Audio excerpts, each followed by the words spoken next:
જિલ્લામાં વધતા જતા કમળાના કેસોને પગલે જિલ્લા કલેક્ટરે બાલાસિનોર રેફરલ હોસ્પિટલ અને સામૂહિક આરોગ્ય કેન્દ્રની આકસ્મિક મુલાકાત લીધી હતી।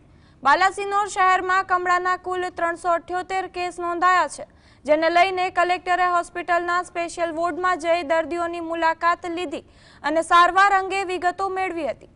પ્રાથમિક તપાસમાં દૂષિત પાણી રોગચાળાનું મુખ્ય કારણ જણાતા કલેક્ટરે પાઇપલાઇન લીકેજ અને પાણી વિતરણ વ્યવસ્થા અંગે પ્રાંત અધિકારી તથા ચીફ ઓફિસર સાથે ગહન ચર્ચા કરી હતી।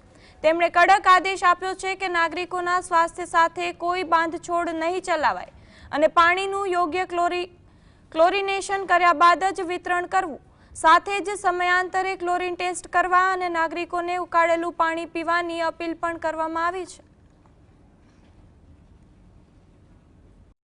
નગરપાલિકા વિસ્તારમાં પીવાના પાણી દૈનિક 20 ટેન્કરો મારફતે મલ્ટિપલ ફેરા દ્વારા અસરગ્રસ્ત વિસ્તારોમાં પાણી પૂરું પાડવામાં આવે છે। બાલાસિનોર નગરપાલિકા વિસ્તારમાં જૂની લીકેજ પાઇપલાઇન 45 હતી અને જેની રિપેરિંગ પણ થઈ ગઈ છે અને જો કોઈ નવા લીકેજ મળે છે પ્રોએક્ટિવલી પણ શોધે છે અને કમ્પ્લેન્ટ પણ મળે છે, આને પણ રિપેર કરવામાં આવશે। આ કામગીરી પણ ચાલુ છે। વધુ પડતી જર્જરિત પાઇપલાઇન 600 મીટર વિજય ટોકીઝ અને ટિમ્બા મોહલ્લા અને ઓર બીજી જગ્યા જ્યાં કેસીસ વધારે છે અને લીકેજના કમ્પ્લેન્ટ્સ વધારે મળે છે તો એજન્સી દ્વારા તાત્કાલિક બદલવાની કામગીરી પણ થોડા દિવસમાં શરૂ કરવામાં આવશે।